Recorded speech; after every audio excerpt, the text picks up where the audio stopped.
শঙ্খ ঘোষের কবিতা।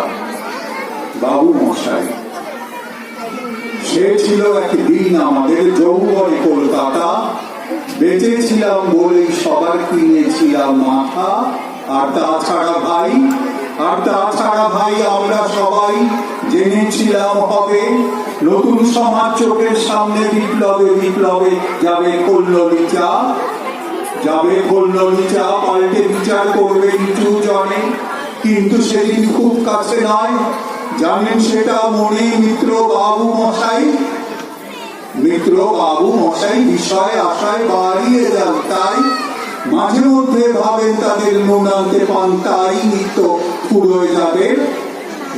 ফুরোয় যাদের সাদা লাভে শেষ তলানিটুকু চির টাকায় রাখবে তাদের পায়ের তলার কুকুর। সেটা হয় না বাবা,